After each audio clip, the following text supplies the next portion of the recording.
The studio lights burned bright as the morning broadcast opened with its signature sting. At the round table sat two conservative powerhouses, both intelligent, both unapologetically bold, but with very different trajectories. Kayleigh McEnany, the seasoned former White House press secretary, polished, calculated, and guarded. And across from her, Karoline Leavitt, fiery, fearless, and rising fast, with a voice that had been shaking establishment nerves for months. It was supposed to be just another discussion. Nothing more than a routine exchange on policy and public messaging, until it wasn't.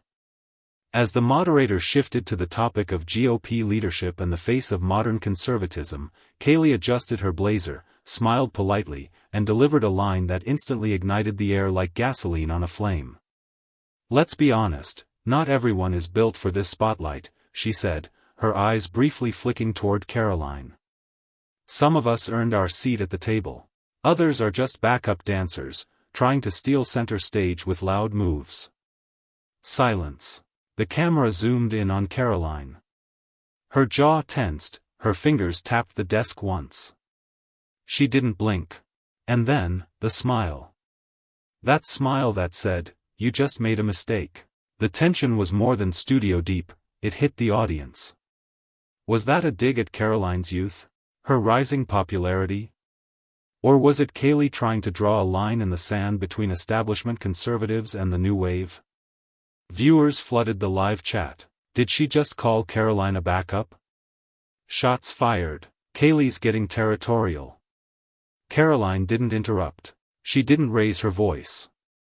But what she did next would turn the entire conversation on its head. You could see it in her posture, she wasn't rattled.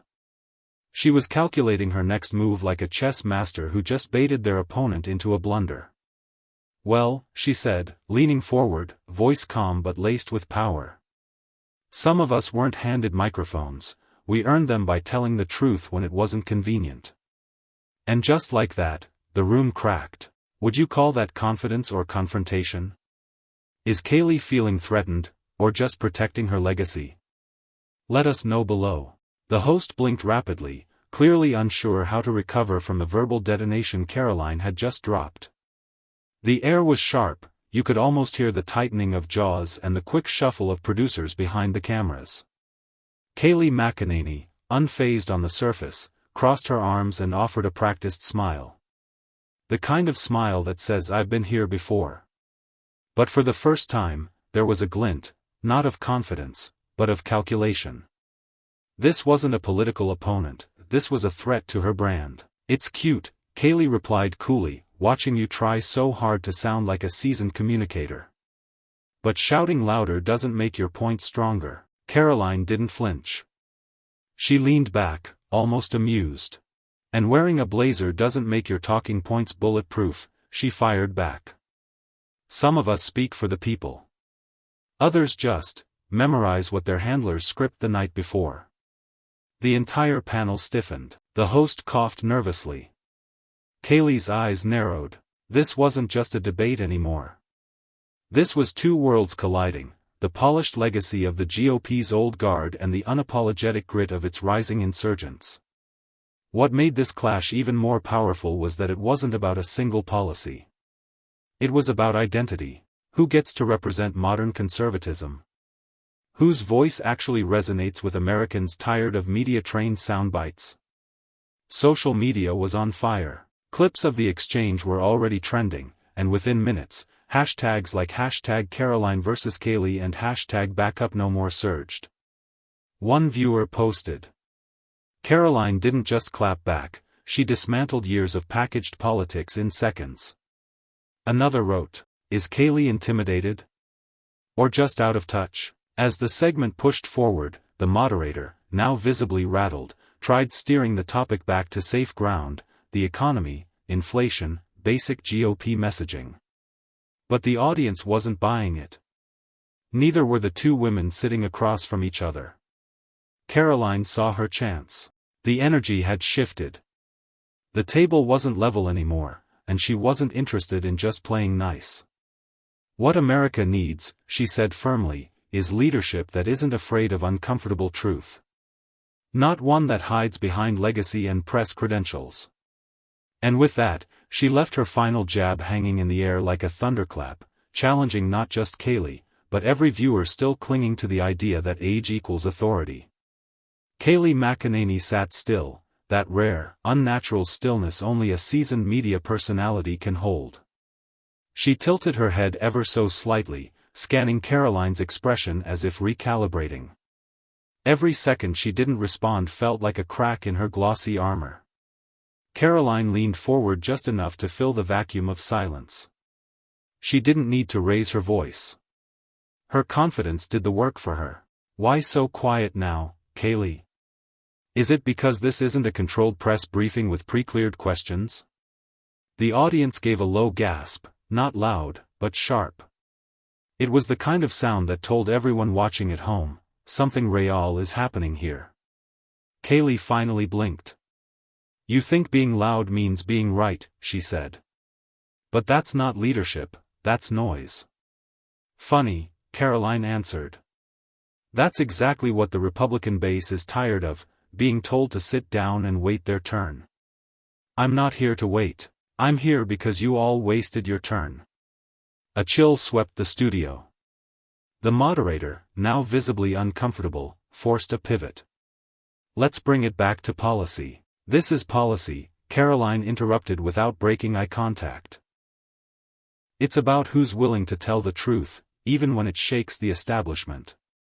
Even when it rattles someone who used to stand behind Trump and now flirts with MSNBC talking points.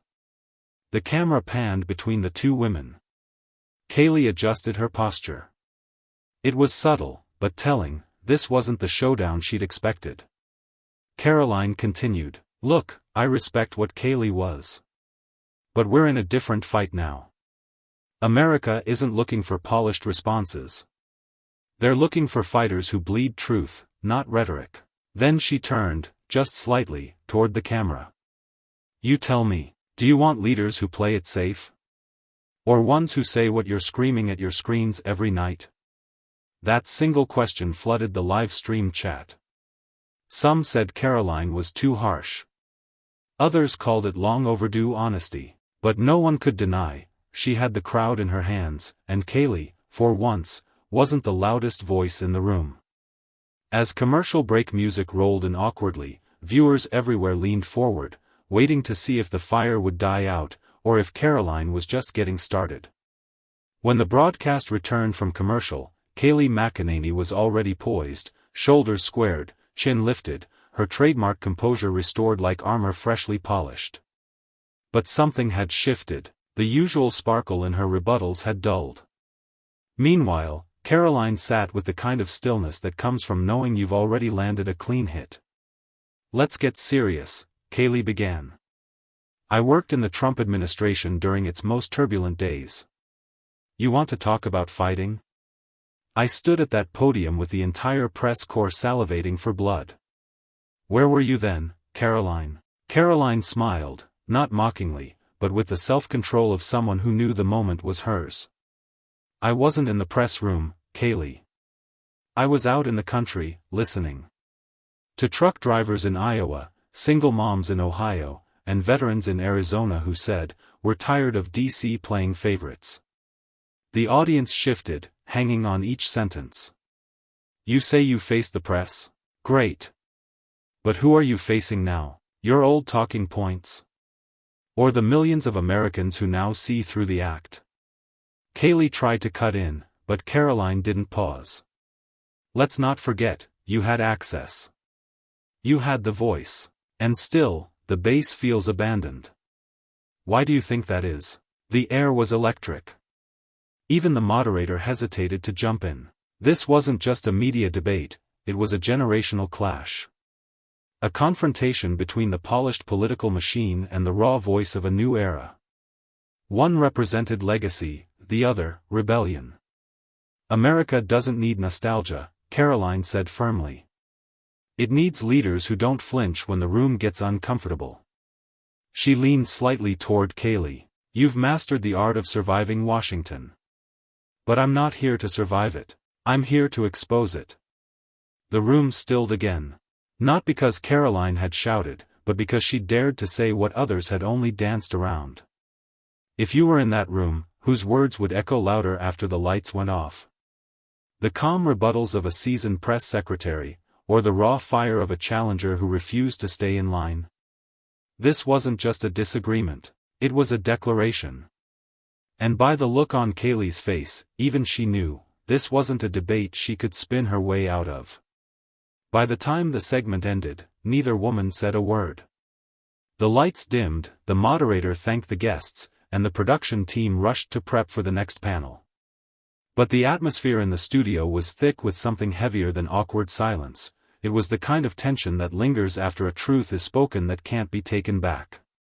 Kayleigh kept her eyes forward, lips tightly pursed. She adjusted her mic as if it were the last thing she could control. Karoline, on the other hand, remained seated, calm, unbothered, almost as if she knew what was about to happen. And she did, because within 5 minutes of the cameras cutting to black, the clip of Karoline's final remarks had already hit Twitter, and it was going nuclear. "You've mastered the art of surviving Washington. I'm not here to survive it, I'm here to expose it." Those 14 seconds were already being looped, subtitled, and clipped into reaction videos. Hashtag Karoline Snaps Back was trending. So was hashtag Cheerleader No More. Some users called her a media assassin, others dubbed her the future voice of conservatism. Even left-leaning influencers were grudgingly admitting, "This girl doesn't blink." Meanwhile, Kayleigh's team scrambled. Staffers were already pitching her for cable interviews to clarify context, but the damage was done. Her poise was no longer armor, it was suddenly being spun as detachment. In contrast, Karoline's unfiltered passion was becoming a movement. Outside the studio, a small crowd had formed. Young college students with American flag pins. Older voters wearing hats from 2016, 2020, and yes, even 2024. They weren't waiting for autographs, they were waiting for a moment. And Karoline gave it to them. She stepped out, no security. No entourage, just her. Someone shouted. "Karoline, was that personal?" She smiled. "No, that was political, and the lines getting real thin between the two." It was clear, this wasn't just another media sparring match. It was a cultural tremor.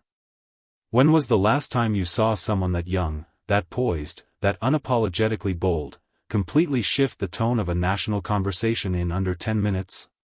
The studio buzzed with electricity as Karoline leaned forward, her tone sharp but composed. Kayleigh's smirk from earlier had faded into a look of controlled tension, the type only someone deeply trained in political warfare could wear convincingly. Karoline didn't waste time. "Kayleigh, for someone who stood at that podium and defended every word Donald Trump ever spoke, you've sure changed your tone now that you're chasing mainstream approval." A hush fell over the audience. It wasn't just what she said, it was how she said it. Calm, cutting, and deliberate. Kayleigh fired back quickly. "People evolve, Karoline. Maybe if you weren't so stuck trying to prove yourself, you'd understand that." That was the spark. Karoline nodded slowly, letting the silence stretch. Then, "You're right, people do evolve. But evolution requires honesty, not convenience. You can't claim loyalty while rewriting history on air." The camera panned to the crowd, some gasped, others whispered. Even among her critics, Karoline had just scored a strategic blow. She wasn't yelling, she didn't need to. Her facts were sharper than any insult. This moment wasn't just about two women clashing over conservative identity. It was a broader reflection of the growing divide inside political media itself, who owns the narrative, and who benefits from its distortion. That's when Karoline paused and looked at the audience directly. "Do you think the truth still matters, or are we just cheering for whoever says what we want to hear?" It hit like a challenge. Not just to Kayleigh, but to everyone watching. Viewers online and in studio were suddenly not just spectators but part of the confrontation. Kayleigh tried to steer the conversation back to policy. This isn't personal, she offered, clearly on the defensive. Karoline raised an eyebrow. You made it personal when you called me a second-string cheerleader. If that's how we're doing politics now, with pettiness and projection, fine. But don't expect me to let it slide. The applause that followed wasn't explosive, it was steady, grounding, like the audience had seen something shift. A real debate. Not just noise. And in that room, for the first time in the segment, Kayleigh McEnany didn't have a comeback ready. The air in the studio had shifted, not just tense, but electric. Kayleigh sat straighter now, as if preparing for another verbal hit. Karoline, sensing the momentum, leaned into her next point with the focus of someone who had been underestimated too many times before. You see, she began, voice low but firm, when people like me speak up, young, unapologetically conservative women, were either dismissed as puppets or attacked as extremists. There's never an in-between. And isn't that convenient? Kayleigh opened her mouth, but Karoline didn't stop. It's convenient because it keeps people like you in control of the narrative. You shift with the political winds, and somehow, you always come out smelling like roses while others take the fall. That jab was personal, and intentional. Kayleigh tried to push back. You're not the only woman in media who's faced criticism, Karoline. Don't pretend like you're the only one in the arena. Karoline nodded, but then countered without missing a beat. You're right, Kayleigh, but not all of us make it out by stepping on those who come after us. The audience reacted instantly. A low hum of coos and scattered claps echoed in the background. It wasn't just political anymore, this was raw. This was personal, and this was real. Then Karoline did something bold. She turned to the audience again, the lens catching the intensity in her eyes. Let me ask you this, she said directly, when someone attacks your integrity to protect their own brand, do you stay silent, or do you speak up? The crowd shifted, some nodded. Others murmured. Social media lit up. Tweets flooded in, comments surged. TikTok clips were already being cut and uploaded. This was the kind of moment that could trend in minutes. Kayleigh smiled tightly, but her usual polish had cracks now. She reached for a statistic, a poll, a talking point, but Karoline cut her off. This isn't about numbers, this is about character. And no chart can fix what's broken when leaders sell their values for airtime. For the first time, Kayleigh hesitated. Not because she lacked words, but because she knew the audience had already heard enough. They saw it, they felt it. This wasn't a clash of opinions. It was a showdown of authenticity. And in that moment, Karoline owned it. Kayleigh adjusted the mic, trying to recover her usual confidence. Her smile had lost its shine, more strained now than composed. But Karoline didn't flinch. She sat forward with the kind of poise that doesn't come from media training, but from being pushed around one too many times and deciding, never again. I came here knowing this wasn't going to be friendly, Karoline said calmly. I knew the eye rolls, the digs, the passive-aggressive comments were coming. She paused, then delivered the line that would light up every social media feed within minutes. But I didn't come here to be liked. I came here to be heard, and maybe that's the real threat to women like you. Gasps. Audible gasps. That sentence shattered the air like glass under pressure. The studio was stunned into silence for a beat too long. Even Kayleigh looked momentarily lost, blinking at the weight of the words. Karoline leaned in. When women step out of the mold, your mold, suddenly we're too loud, too aggressive, too opinionated. But maybe what's actually uncomfortable is watching a woman who doesn't need to borrow credibility from anyone. A slow clap started somewhere in the back. Just one. Then another. The audience wasn't just reacting, they were aligning. And here's where Karoline drove it home. You talk about strategy. Optics. Party loyalty. But what about truth? What about conviction? Or have those become liabilities in your world? Kayleigh shifted in her chair, trying to regroup, but Karoline continued. I've been called everything: token, attack dog, mouthpiece. But I'd rather be underestimated and prove people wrong than be overestimated and say nothing of substance. Fire boom.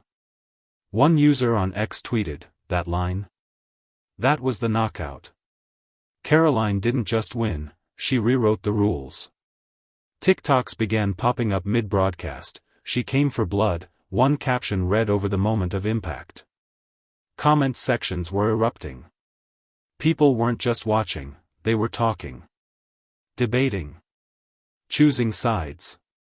And in all of this chaos, one thing was clear. This wasn't just a political spat, it was a generational divide. Authenticity versus performance. Fire versus finesse. And the crowd was choosing. Now let's be real, when was the last time you saw a moment like this and didn't instantly rewind to watch it again? Because this was it. This was the line that broke the room. Kayleigh tried to pull herself together. The smile returned, but this time, thinner, forced. Her fingers clutched her notes like they were a lifeline. But the momentum had shifted. And it wasn't shifting back. Are you finished? She asked sharply, aiming to reclaim the tempo. Karoline didn't blink. I haven't even started. The audience murmured, a mix of shock and exhilaration. You could feel the electricity in the room, like something historic was happening, and no one wanted to look away. Karoline leaned forward slightly, her voice lower now. It's easy to clap back at someone when you think they're beneath you. It's harder when you realize they're 2 steps ahead.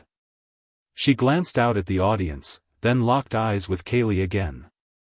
You once stood at that White House podium and told the country you stood for truth. But where's that woman now? Buried under strategy? Or lost in the comfort of a paycheck? Boom. Another hit. Not loud. Not flashy. But surgical. Kayleigh opened her mouth to speak, but Karoline cut in gently, almost sympathetically. It's okay to change your mind. What's not okay, is acting like you never did. And this time, the applause wasn't just loud. It was prolonged. People weren't just cheering Karoline on, they were realizing she had stepped into something bigger. She wasn't defending herself anymore. She was holding a mirror up to the system, and it was cracking. One person in the crowd shouted, "Say it again." Another whispered, "She's not just winning, she's rewriting the rules." And maybe you're wondering right now, would you have the guts to speak like that in front of someone who once had the president's ear? Or would you've played it safe, smiled politely, and stayed in your place? Because Karoline didn't. She didn't flinch, didn't backpedal, didn't fold. And as Kayleigh finally looked down at her notes, trying to find a line that could pull her back into the fight, it was already too late. Because sometimes, a single moment can shift the tide. And Karoline had just created hers. Kayleigh's smile faded completely now. No retort. No practiced response. Just silence, the kind that echoes louder than any argument. Karoline straightened her posture, calm and unwavering. You know what's funny? She asked the studio, slowly pacing. I walked in here tonight knowing exactly how this would go. I knew she'd smirk. I knew she'd play the veteran versus rookie angle. And I knew she'd underestimate me. She paused. But what I didn't expect was how easy it would be to expose the cracks in her script. The air thickened with tension. You see, Kayleigh, this isn't about airtime, polls, or even winning a segment. This is about what happens when women like you use their platform to gatekeep politics, turning it into a sorority of privilege where only the approved get to speak. A few heads in the audience turned toward each other, stunned. And just so we're clear, Karoline continued, voice cool, you can call me a backup dancer all you want. But tonight, you were the one dancing in circles. Mic drop. The moderator, who'd been dead silent through the exchange, finally spoke up, awkwardly clearing his throat. Well, that's all we have time for. No, said Karoline, cutting him off. There's one more thing. She turned directly to Kayleigh. I don't need your approval. I don't need your spotlight. And I definitely don't need your permission to lead. The crowd erupted. On their feet. Cheering. Even the cameras trembled from the noise. And in the middle of it all, Kayleigh, staring ahead, still frozen. That's the thing about truth. When it's said at the right time, in the right room, it doesn't echo. It detonates. Moments like these don't just happen, they're made. One person. One voice. One truth that cuts through the noise. Karoline Leavitt didn't just respond to an insult. She turned it into a revolution. So here's the question. If you had 5 minutes in that chair, would you rise, or retreat? Because history doesn't remember the safe answers. It remembers the bold ones.